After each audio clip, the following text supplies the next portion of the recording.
we've done Christmas, we've done New Year, and we've basically done all of January. Yeah, I've been lazy and I've not been doing anything. But we're back, it's almost February. Yeah, let's just crack on with it. So we're here in the tent again. I'm actually going to get on with this rear quarter today. Basically I had a teacher at school and they said eat your biggest frog first, and what they mean by that is do your hardest task first. And I've been putting this off for ages because I knew it's going to be a tricky task. So what I'm going to do is I'm going to do that one first, and then all the little bits that need touching up and stuff, and obviously grinding back and filler work and all that crap, I want to do that after and then move to the other side. But I've been putting this rear quarter off for ages, just not been wanting to do it because I know it's going to be a tricky job and it's going to test my skills and all that. But yeah, let's do it. Just another quick tip.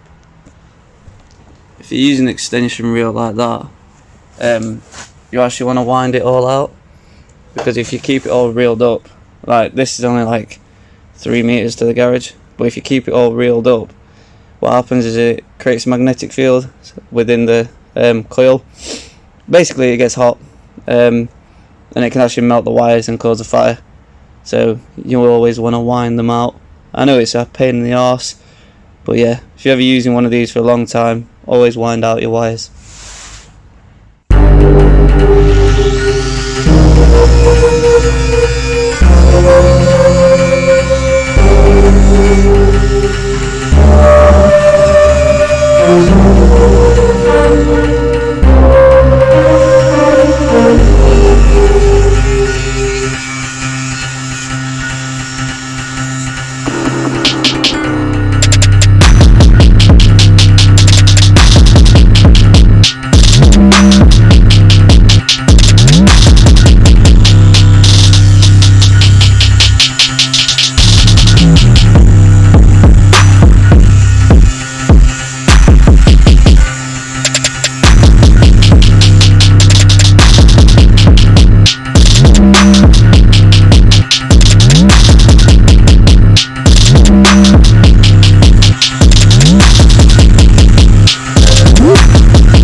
Alright, so this is a little hard to hold and film, and as you can see the bare metal started going like patchy. That's because it's been outside, well, been in here, and obviously the condensation drips on it. But yeah, anyway, I'll sand that back and put some rust prevention on it.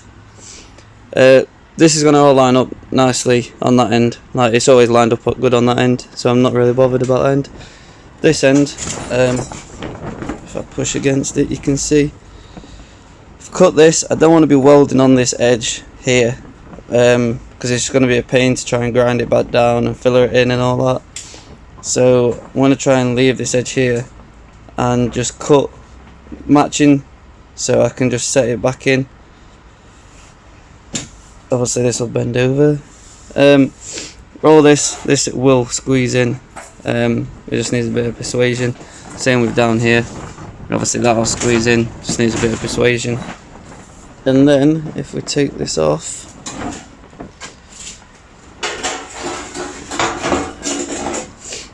what I'm going to do along this line and along there is I've got a tool that'll create a flange on here, so it'll basically, this bit here, it'll offset it back, so when I put that bit on it'll be flush, and then I'll just weld across.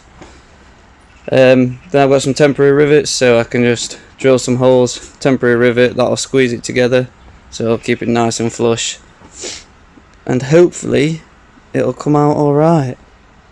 We will see.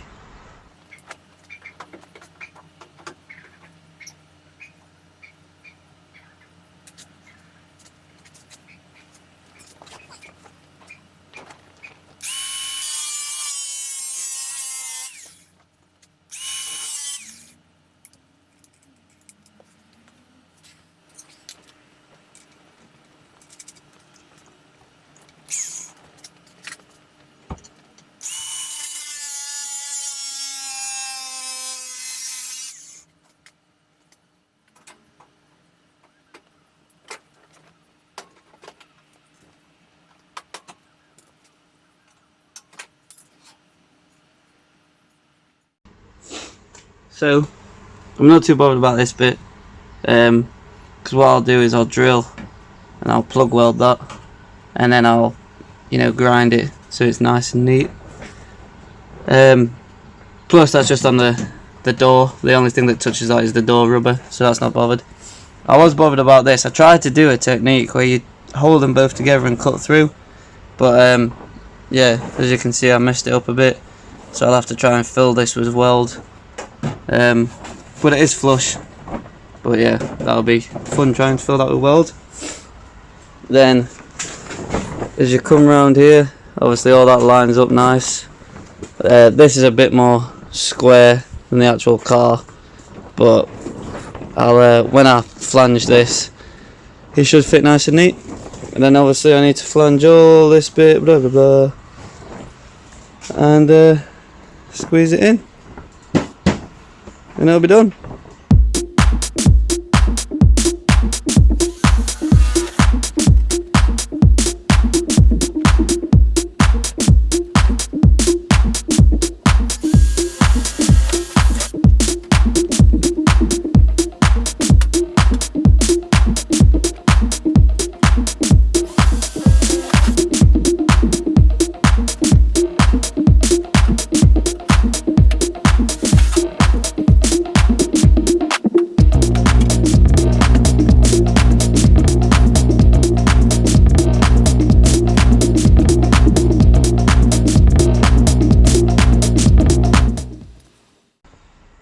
So these are temporary rivets, they're holding it flush. Obviously I've drawn a line, marked it out. What I'm going to do now is I'm going to take all this off, and then I'm going to get the flange tool out and create a flange. Then next time I put this on, there won't be this lip, it'll be smooth, just flush down.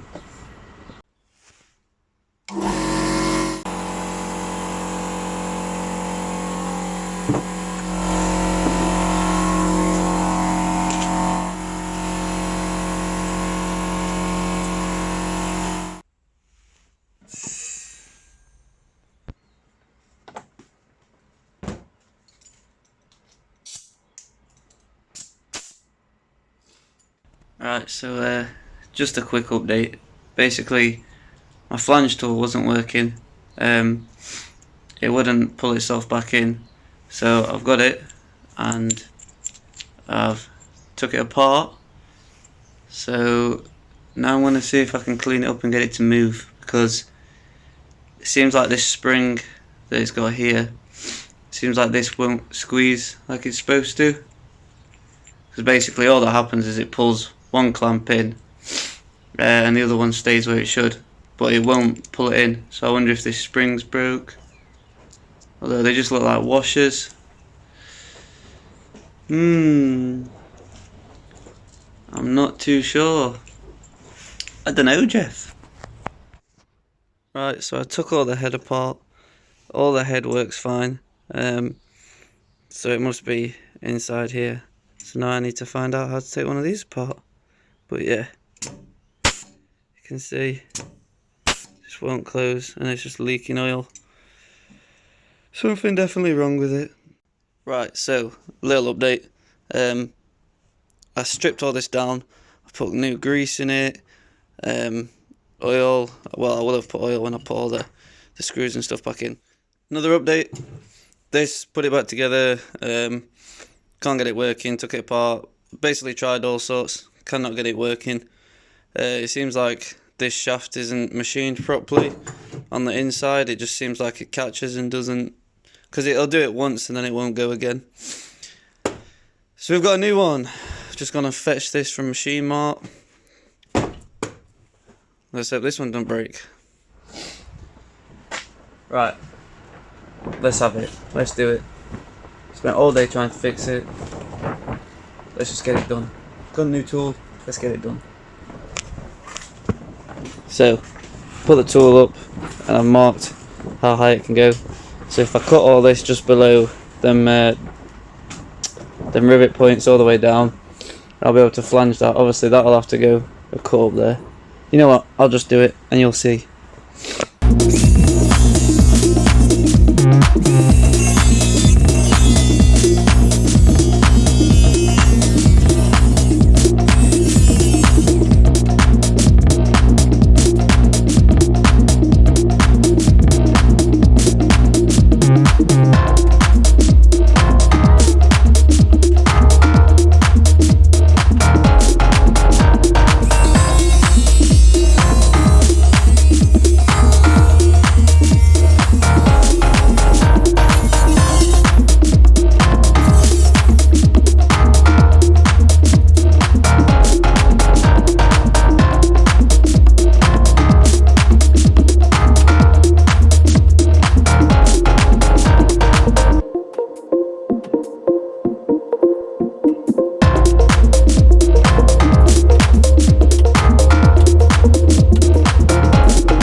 Right, well, once again I did my usual trick of just cracking on with it and not filming anything.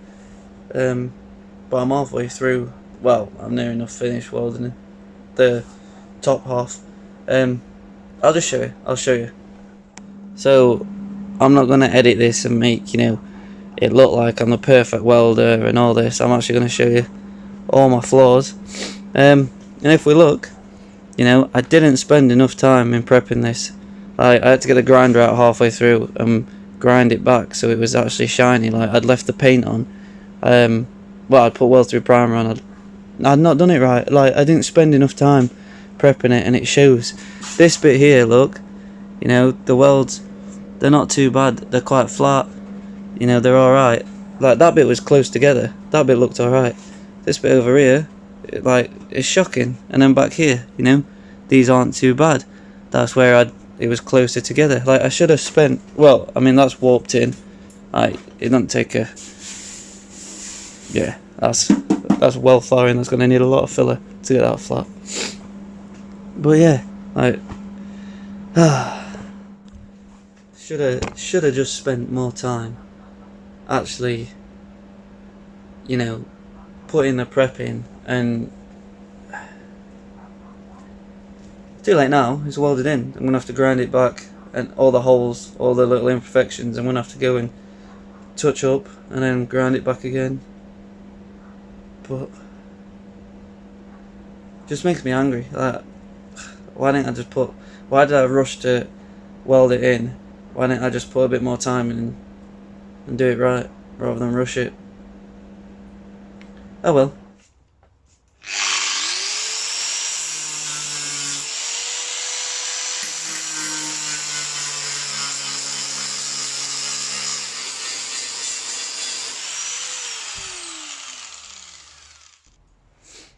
Well, you can see how bad it's gone.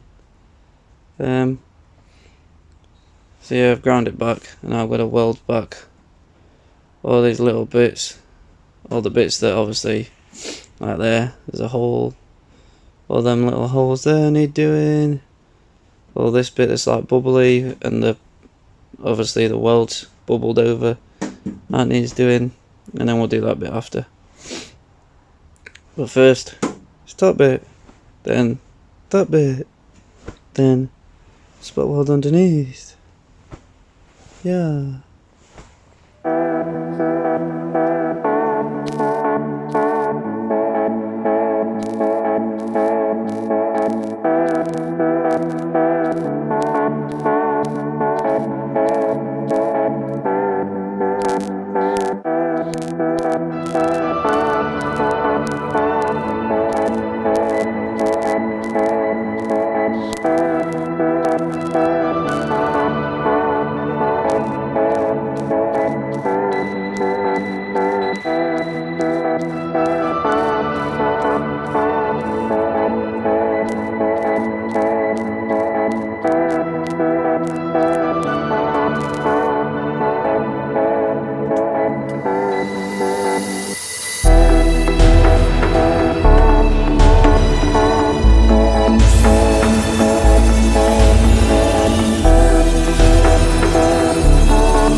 Okay, so I've ground it back, gone back around, filled in all the little holes and stuff, and you know, it's a lot better now.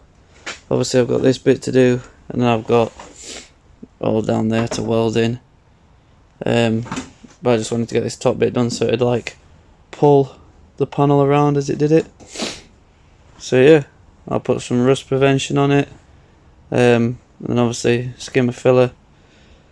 But we'll do the filler work all together, so we'll just put some rust prevention on it and some grey primer for now. But yeah, not too bad, eh? But it is time to pack up and go home. It's like 9:30, 10 o'clock, so it's obviously a bit late, don't want to annoy the neighbours anymore, and it's freezing. So yeah, see you another day.